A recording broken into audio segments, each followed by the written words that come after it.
Greetings. I am Andrea Kline-Tilford, NAPNAP President. I am so excited to welcome you to this very special interview with Patsy Stinchfield, Certified Pediatric Nurse Practitioner, NAPNAP Member, Liaison Committee Member to the CDC's Advisory Committee on Immunization Practices representing NAPNAP, and President-elect of the National Foundation for Infectious Diseases. Thank you, Patsy, for joining me today to discuss COVID-19 vaccination in children 5 to 11 years of age. Thanks so much for having me. What a great day it is for kids and families. So Patsy, why do children 5 to 11 years of age need to be vaccinated? Yeah, so today's vote at the ACIP is so important for children because in this age group 5 to 11, there have been 1.9 million cases of COVID and 8,300 hospitalizations. And even the multi-system inflammatory syndrome in children, over 2,000 of those cases. And in this age group, 94 deaths. And that's out of the 800 children who have died under the age of 18 since the beginning of this pandemic. 800 kids. Think of that. That is 4 times the number of children that die every year from influenza. So the burden is quite great on children, even though initially we thought this was a disease of the elderly. And while it's true, older people do die more at higher rates, children can get very sick, hospitalized, and die from this disease. So it's very important that we prevent it. Patsy, can you briefly explain the research findings that ACIP reviewed in its decision to support the FDA's emergency use authorization for the Pfizer-BioNTech COVID-19 vaccine for children 5 to 11 years old? Sure. There were originally 3,000 children enrolled in the study, and an additional 2,300 kids were added for more safety analysis. The efficacy, or how well the vaccine works during the studies, was about 91%. There were just 3 cases of mild COVID in the vaccine group and 16 in the placebo group. That vaccinated group had no severe COVID, no fever. They were not hospitalized. No one died. No one got MIS-C. And they just interestingly had 2 symptoms. Cough and sore throat. So mild COVID on the vaccinated kids. For those in the placebo group who did not get vaccine and who got COVID, they had 5 or more symptoms, and most of them did, as well as 60% of those kids got fever. So the study was good in that it was more diverse. It had children of color, and this is really important because we know that African Americans, Hispanics, and Native American kids have 3 times the rate of hospitalization and severe COVID. We also know that the study included kids with some underlying comorbidities such as obesity and asthma, as well as having healthy, normal kids. The study did not include kids with immune deficiency, but there is a plan to do some research on this population just so we get the dose right for those kids who don't mount normal immune responses. So very well done study. Now, 3,000 might not sound like a good enough number, but remember, we do what's called immunobridging. So we take it and compare it to the 16 to 25-year-old studies, and that was also compared to the larger adult studies where there were 44,000 people in the clinical trials. So we do feel like we've had very, very good data, and the FDA is content with the number of kids who were enrolled in this study. Well, that's really some exciting news about the efficacy of the vaccine in children.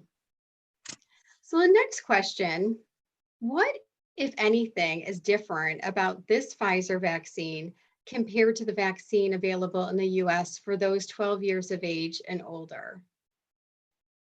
Well, this is definitely a pediatric formulation, so that this one will be in an orange vial with an orange cap and an orange box. Orange, orange, orange is children. 10 microgram vaccine dose The adult or adolescent and adult is purple, in a purple vial.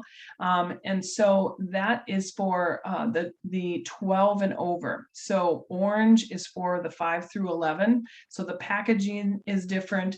And we're also excited that it's going to be able to be stored in the refrigerator for much longer and not have to have that super cold packaging and storage as the original adult formulation did, which means that we as nurse practitioners and pediatricians can be giving this vaccine in our clinic without as much of a hassle. Of course, it's got a kid-friendly needle, a smaller needle, and will be able to be given to children safely and effectively. Critics claim that COVID vaccine clinical trials were rushed. Based on your knowledge of the clinical trials from the beginning of the pandemic through this latest FDA submission, what is your expert opinion on the clinical trials for children 5 to 11 years old? I do understand the concern about were these rushed, and there definitely was speed involved here because of us being in a deadly pandemic, but it was not unsafely rushed to approval. I have been at all of the advisory committee on immunization practices meetings. I've looked at all of the data, and I can confidently say that all that phase 1, 2, and 3 clinical trial steps that we need were followed and reported.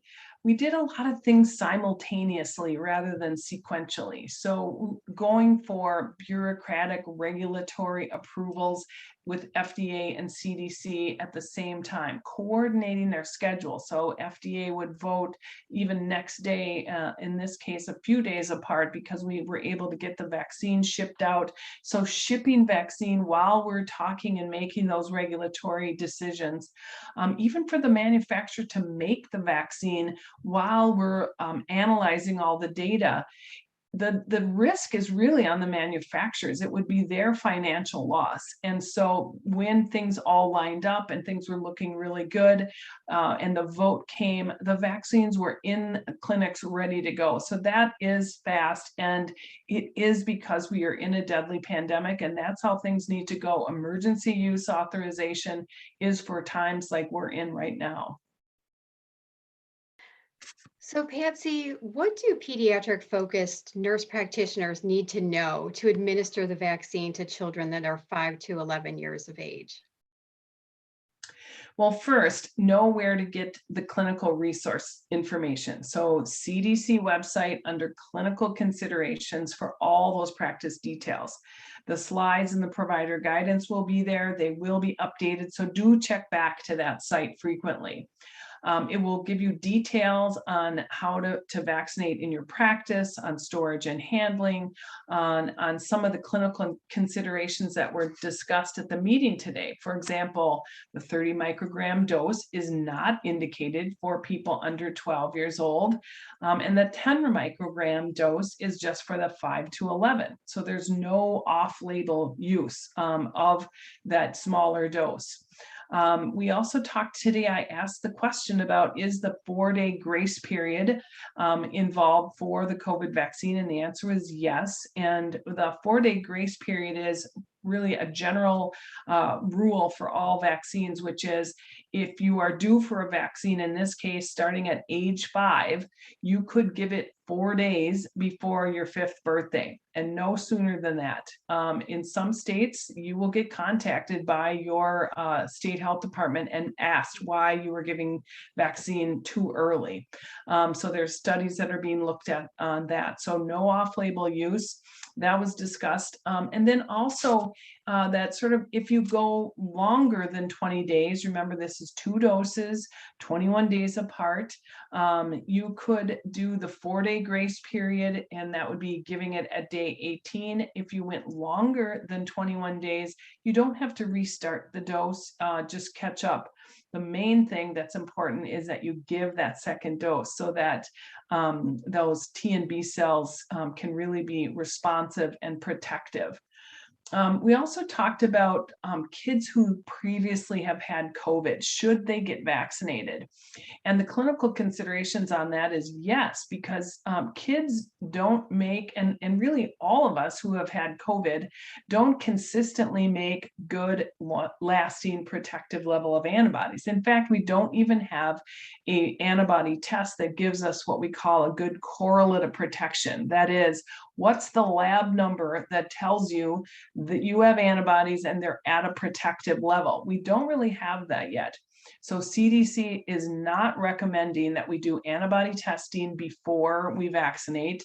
If someone says they had COVID disease or they're not sure, it is okay to vaccinate as long as they're out of that acute illness period, as long as they're not in the isolation. And if they've had MIS-C, the multi-inflammatory syndrome in children, it has to be at least 90 days after that diagnosis, and that they have to have good normal heart function. So there was a lot discussed on the clinical considerations, and something that nurse practitioners should keep up on. So I think a question that's on a lot of people's mind, Patsy, is can the COVID-19 vaccine be co-administered with other vaccines? Yes, the good news is COVID vaccine can be given at the same time right now with flu vaccine, and can be given with all other primary care vaccines. And so there's no limit to if the child is quite behind on their immunizations, catch them up, give them the COVID vaccine as well as their other vaccines that they're due for. The one recommendation is that you need to space, as always, each vaccine at least an inch apart in this, if you're using the same limb. And if you need to, in the 5 to 11, putting vaccines in the same limb, the lateral thigh is recommended for an administration site. But you definitely can give it with flu vaccine at the same day or even a week later. There's no interval that needs to be in between like we do for live vaccines, because this is not a live vaccine. So what can pediatric-focused nurse practitioners tell parents and caregivers about potential side effects from the vaccine? The data was very encouraging regarding side effects from the COVID vaccine in the 5 to 11-year-olds. The number one thing is what we all know, that there was complaints of injection site pain, and that was about 73% of kids in the study said that it hurt where they got their shot. That's pretty understandable. And that was the number one thing. And even that, not all kids complain of injection site pain. In fact, my most common thing after vaccinating 12 and overs is they say, "Is that it? I didn't even feel it." And so I'm sure it's going to be the same with this younger group too.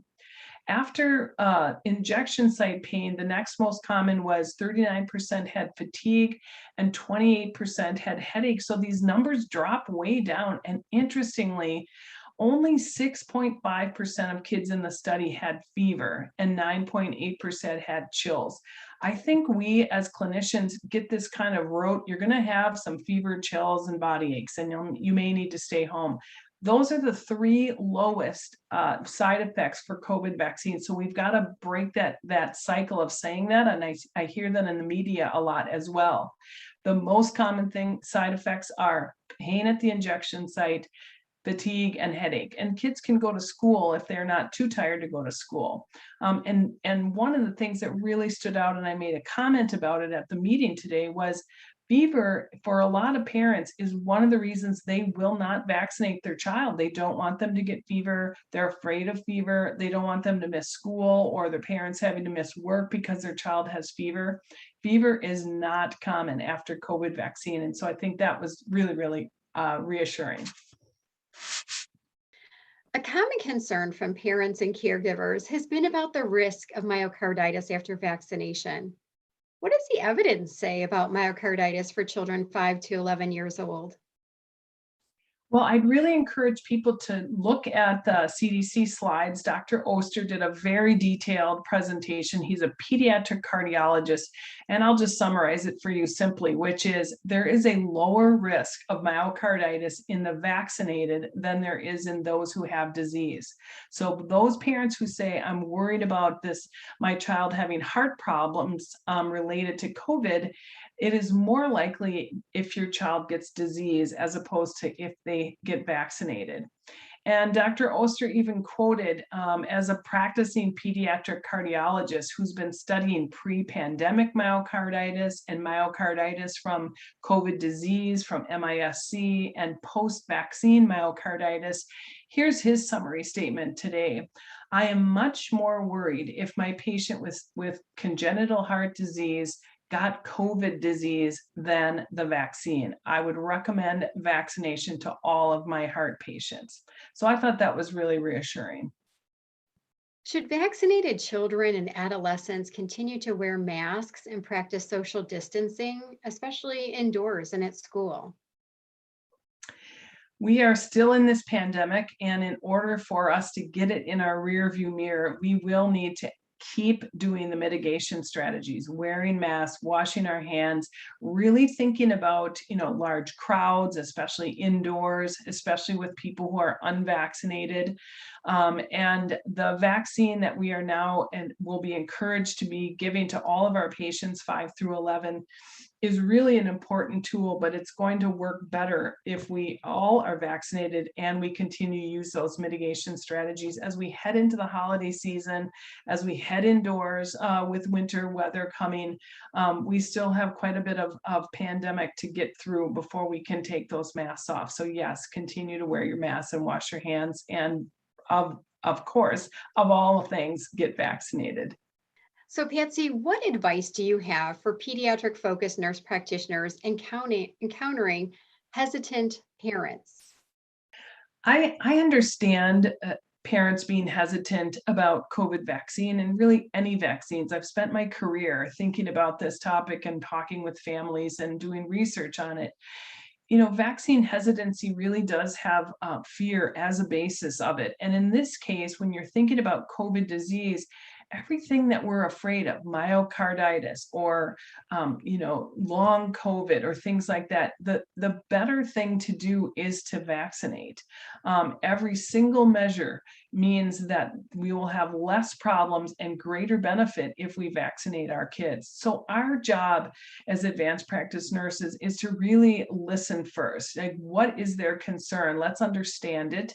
Let's make sure that they have the right information, that they're rational, and that they're not on myths. For example, I'm afraid of future infertility that was just made up, and there's no scientific evidence to that at all. That is not a concern.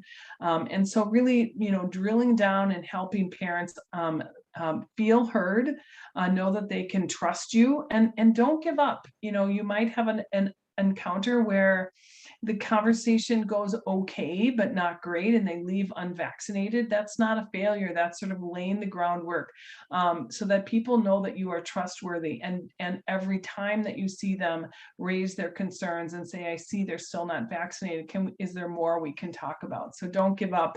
I always say that we work for the child, and we have to continue to make sure that we're advocating for the best thing. And in this case, the best thing for children is to get vaccinated as soon as possible.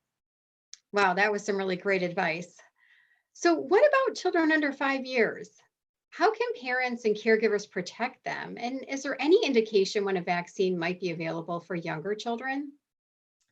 Yes, younger children. This is a big question in my family, as I'm a grandma to a 2-year-old and a 3-month-old, and my daughter cannot wait to get her children vaccinated. She was vaccinated herself when she was 21 weeks pregnant. And is breastfeeding, so it's giving a little bit of protection to my grandson. But I think what we're going to need to do is get that data on those younger kids, which we're anticipating seeing some in early 2022. So probably around January, fingers crossed. But until then, and even through the holidays, really keep thinking about what is the risk to this infant and toddler preschooler of being at this big family gathering, perhaps with some cousins that are not vaccinated, and what's their benefit of being at that kind of a gathering, and still continue to look and know what is the COVID transmission rate in your community and make some of those risk-based decisions, because we have seen children as young as 1 day old and as old as mid 20-year-olds in children's children's hospitals, very, very sick on ventilators and ECMO and life-saving procedures. And so we don't want to have to do that with young kids if we can prevent it. Patsy, are there any current recommendations that children and adolescents who get the initial 2 doses of the Pfizer vaccine will need to get the Pfizer 3rd shot or a booster shot? At this point in time, there are not boosters being recommended for this 5 to 11-year-old age group. We are in the process of studying that, and so more to come in the future.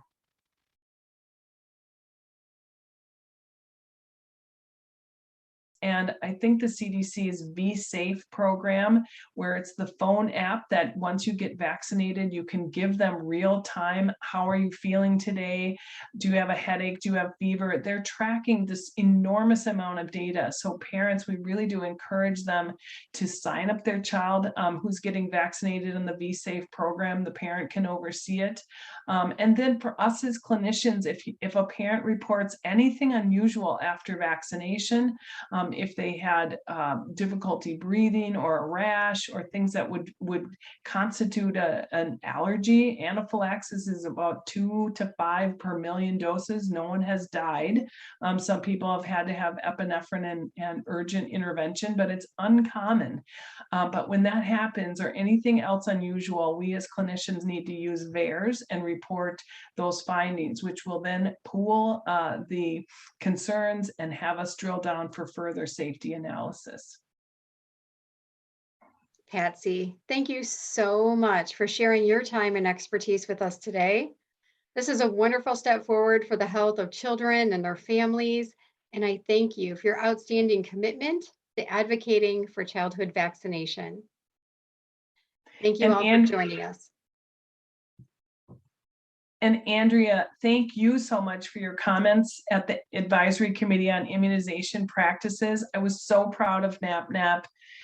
The comments about children's mental health and the impact, the psychosocial impact of the pandemic on kids, it was so well spoken and really gets to the heart of us as nurse practitioners out on the front line. So thanks for all that you're doing too.